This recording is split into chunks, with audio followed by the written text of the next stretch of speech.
आप सभी को डॉक्टर मनोज भारती का प्यार भरा नमस्कार। आज के इस वीडियो में हम चर्चा करेंगे कि तीर्थ का सही उपयोग करके हम अपने कुंडली के सभी दुर्योगों को न्यूट्रलाइज कैसे करेंगे, अपने कुंडली के अच्छे योगों को बल कैसे प्रदान करेंगे। इसीलिए आज मैं तीर्थ के व्यापक अर्थों की चर्चा करूंगा। लेकिन उससे पहले हम आपसे निवेदन करना चाहेंगे कि यदि अभी तक आपने हमारा YouTube channel doctor Manoj Bharti subscribe नहीं किया है तो कृपया इसे सब्सक्राइब कर लें, लाइक करें, शेयर करें और बेल आइकॉन दबाएं, जिससे कि हमारे वीडियो की नोटिफिकेशन आपको मिलती रहे। धर्मशास्त्र के अनुसार हम सभी को वर्ष में कम से कम एक बार तीर्थ यात्रा अवश्य करनी चाहिए।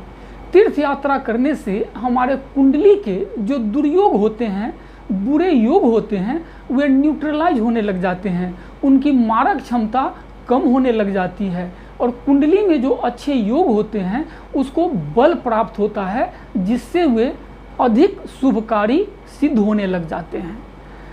आप किसी भी पवित्र स्थल की यात्रा कर सकते हैं, चाहे वह माता वैष्णो देवी का दर्शन हो, हरिद्वार में गंगा स्नान हो, चार धाम की यात्रा हो या गंगा सागर की यात्रा हो।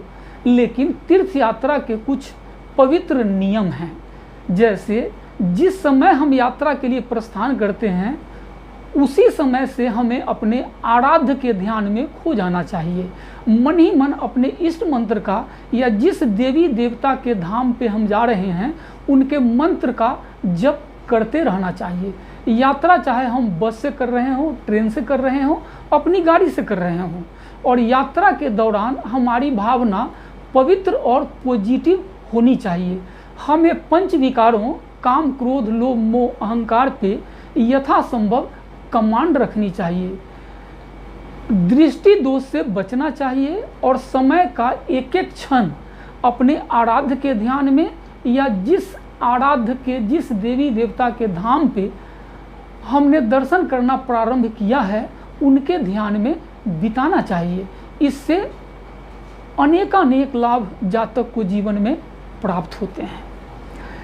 धर्मशास्त्र के वैज्ञानिकों ने तीर्थ को व्यापक अर्थों में लिया है।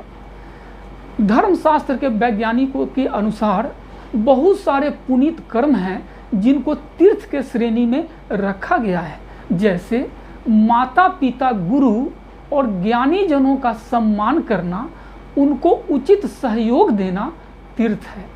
माँ को पृथ्वी से भी भारी और पिता को आकाश से भी ऊंचा दर्जा प्राप्त है।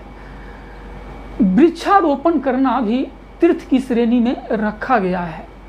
जैसे हम प्रकृति से फ्री में हवा पानी लेते हैं, प्रकृति हमारे लिए अन्न और निवास की व्यवस्था करती है, तो यह एक आम सा नियम है कि हम किसी से सिर्फ लेते हैं, बदले में कुछ नहीं देते, तो हम उसके ऋणी कहलाते हैं।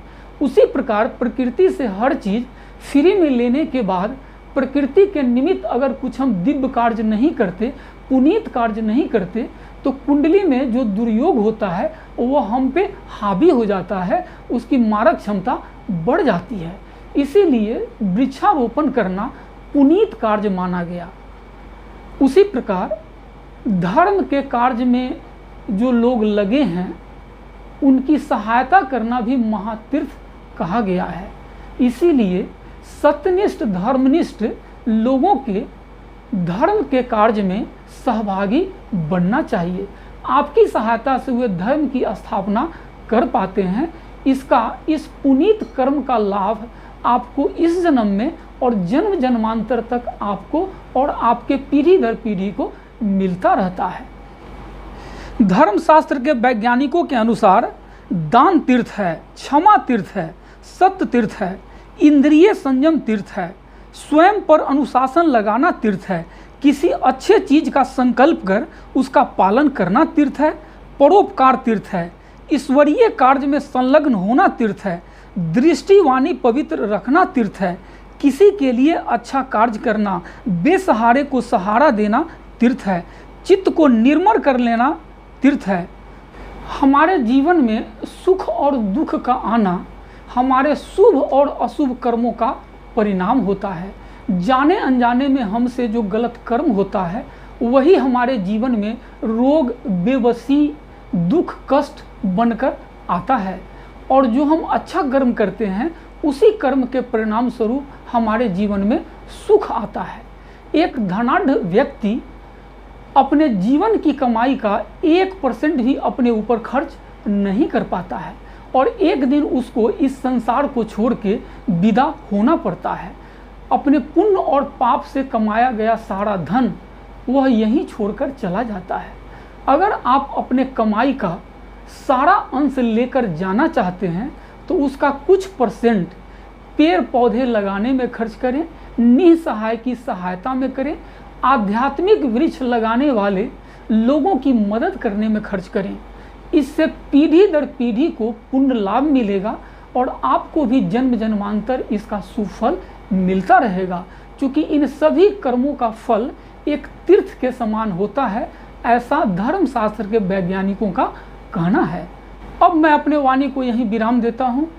आप सभी का जीवन खुशियों से भरा रहे। आप सभी के लिए ईश्वर से मंगल कामना। धन्यवाद।